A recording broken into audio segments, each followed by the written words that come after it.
Salam dəyərli izləyicilər, kanalıma xoş gəldiniz. Bugün şəkərpare hazırlayıram. Şəkərparənin hazırlama qaydası kanalımda var, lakin orada fərqli reseptdədir. Bugünkü şəkərparələr isə tam fərqli reseptdədir. Yəni bugünkü şəkərparələr deməli ağızda ovulub dağılan, daha ovuntulu, daha yumşaq şəkərparədir.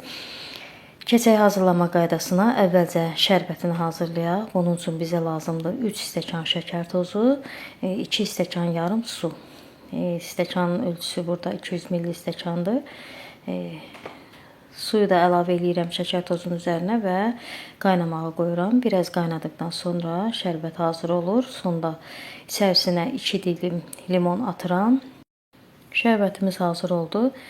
İndi isə şəkərparənin xəmirini hazırlayaq. Bunun üçün bizə lazımdır 125 qram yağ, kərə yağı təbii ki. Üzərinə 1 stəkandan biraz az, yəni bir baş barmağı qədər deyək ki, başı aşağı şəkər tozu, 1 çay qaşığı kabartma tozu, yarım çay qaşığı vanil, biraz duz və duru yağı da, deməli şəkər tozunu nə qədər götürmüşdüksə, duru yağını da həmən qədər, yəni stəkanın başı biraz aşağı. Üzərinə 2 ədəd də yumurtanı əlavə edib, bunları yaxşı-yaxşı bir-birinə qarışdırırıq.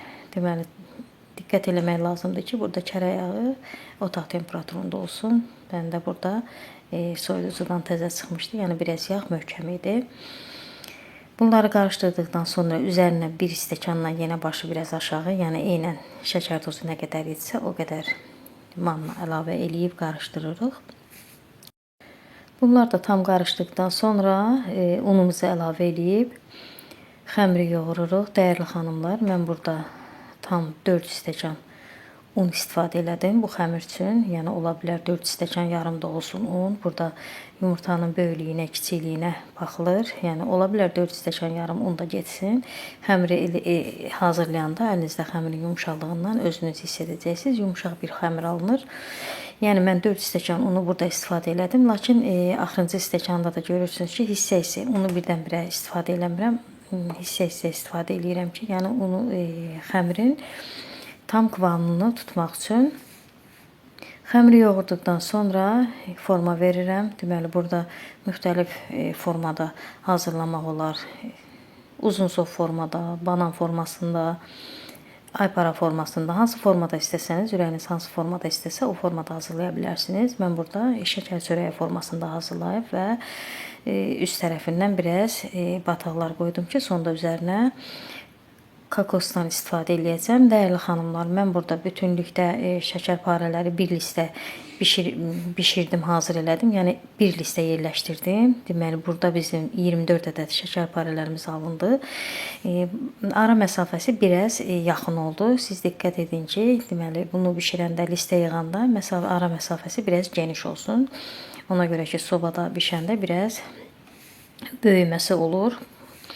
Sonda üzərinə 1 ədəd yumurta sarısı çəkib və 180 dərəcə ilə qızdırılmış sobada alt-üst bişənə qədər, yəni qızarana qədər bişirirəm. Burada bişəndə diqqət edirsinizsə, deməli böyüyüb şəkərparələr bir-birinə yapışıb, problem deyil. Yəni burada heç bir narahatçılığa səbəb yoxdur.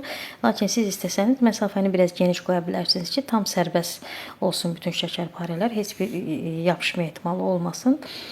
Hazır olduqdan sonra üzərinə şərbəti gəzdirirəm və hardasa bir 10 dəqiqəyə, 15 dəqiqəyə tam bütün şərbəti şəkərparə canına çəkir. Sonda üzərinə kokos əlavə edirəm, yəni dekor verirəm, forma verirəm. Bu istəyə bağlıdır. İstəsəniz bu formada da hazırlaya bilərsiniz. İstəsəniz heç kokosdan istifadə etməyə də bilərsiniz. Soyuduqdan sonra servis edirəm. Təbii ki, burada biri çatmır. Onu da nəvələr soymasını gözləmədən həmən yedilər. Çox ləzzətli, yumuşaq, ağızda ovulub dağılan şəkərpare alındı.